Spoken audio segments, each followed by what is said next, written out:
Assalamualaikum warahmatullahi wabarakatuh. Perkenalkan, saya Suci Zakia dengan NIM 22205010886. Prodi Komunikasi dan Penyiaran Islam Fakultas Dakwah dan Komunikasi UIN Raden Patah Palembang. Baiklah, saya di sini akan menjelaskan materi perencanaan komunikasi yang diampu oleh Dr. Pipi Hasmawati, MSI. Sebelum saya menjelaskan materi tentang perencanaan komunikasi, saya akan memberitahu kalian terlebih dahulu. Mengapa sih perencanaan komunikasi itu penting? Nah, perencanaan komunikasi itu penting karena yang pertama yaitu terkait teori. Nah, kalau perencanaan komunikasi ini tidak terkait dengan teori, maka program tersebut tidak akan berjalan dengan baik. Yang kedua yaitu komprehensif dan rasional. Nah, komprehensif dan rasional ini adalah satu kesatuan yang tidak dapat dipisahkan. Adapun sejarah komunikasi. Nah, sejarah komunikasi ini ditimbulkan karena banyaknya konflik dan ketidakseimbangan informasi atau informasi flow. Nah, informasi flow itu terjadi karena aturan informasi yang terlalu banyak, yang tidak memiliki arah dan tidak bisa dipahami sehingga membuat masyarakat menjadi bingung. Nah, adapun penyebab informasi flow itu yang pertama yaitu birokrasinya, yaitu semakin banyak birokrasi maka semakin tidak adanya planning di komunikasi tersebut. Yang kedua yaitu leadership, karena informasi yang disampaikan oleh leadership ini tidak bisa ditanggapi dengan jelas.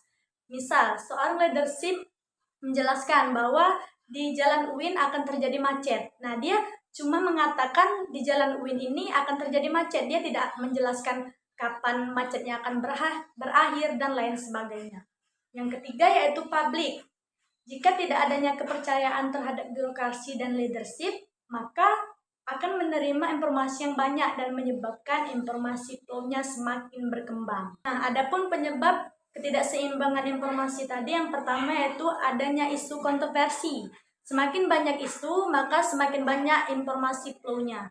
Nah, isu tadi terdiri dari dua. Yang pertama yaitu banyak mengeluh.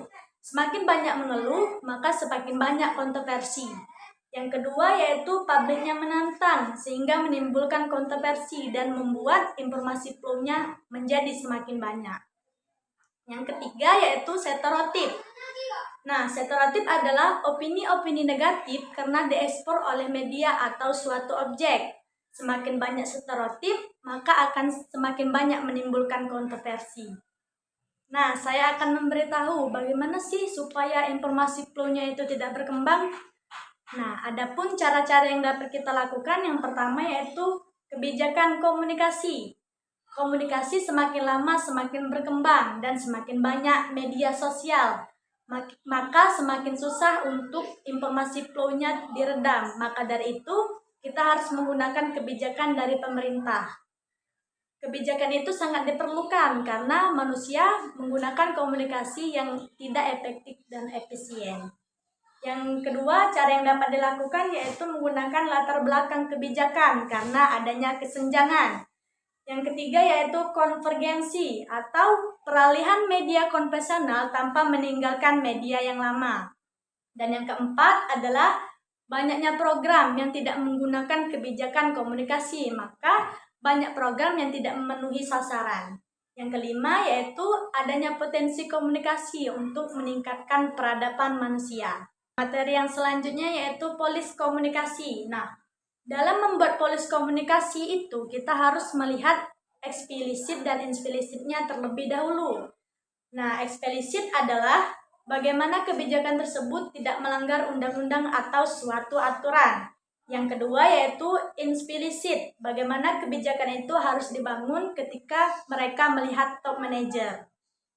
Nah, adapun tujuan kebijakan komunikasi. Yang pertama yaitu agar perencanaan komunikasinya bisa tersusun, terencana, dan sistematis. Yang kedua yaitu agar informasi di perencanaan itu dikemas dan dikelola secara relevan sehingga mampu menarik komunikan. Yang ketiga yaitu untuk membantu menyebarkan informasi kepada masyarakat melalui orang lain atau partisipasinya. Materi selanjutnya yaitu perencanaan jangka panjang. Untuk membuat perencanaan jangka panjang, top manager harus membuat rencana intuitif dan antisipatif. Nah, intuitif adalah bagaimana lingkungan Anda jika menerima produk dari perusahaan. Dan antisipatif adalah bagaimana respon yang diterima. Intuitif dan antisipatif harus dibuat berdasarkan kebijakan. Baik, materi selanjutnya yaitu operational planning komunikasi. Nah, operational planning komunikasi ini terbagi menjadi dua. Yang pertama yaitu infrastruktur komunikasi atau biasa disebut dengan network komunikasi. Yang kedua yaitu perencanaan program komunikasi. Bagaimana keterampilan, pengetahuan untuk menyampaikan program yang disusun oleh strategi komunikasi. Misal, program A sampai D diberikan kepada yang ahlinya, sehingga dapat diterima dan berhasil diukur dan sistematis dari perusahaan. Nah, adapun yang ketiga yaitu alternatif planning komunikasi.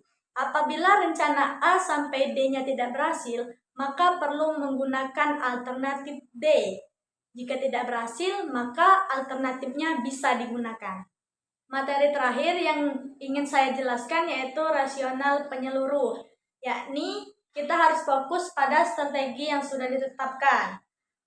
Nah, yang pertama yaitu teori komunikasi pembangunan. Akarnya harus dari perencanaan komunikasi. Kalau tidak ada strategi, maka tidak mungkin program tersebut dapat berjalan dengan baik. Yang kedua yaitu teori sosiologi komunikasi. Melihat struktur masyarakat secara sosial dan budaya. Dibutuhkan perencanaan karena sosial dan budaya, jika tidak ada perencanaan, maka kita akan mengalami culture shock atau tidak diterima di tempat tersebut. Yang terakhir yaitu teori komunikasi organisasi itu terdiri dari vertikal, horizontal, dan diagonal. Baik, mungkin itu saja yang dapat saya jelaskan. Lebih dan kurangnya saya mohon maaf. Kepada Allah saya mohon ampun. Saya akhiri. Wassalamualaikum warahmatullahi wabarakatuh.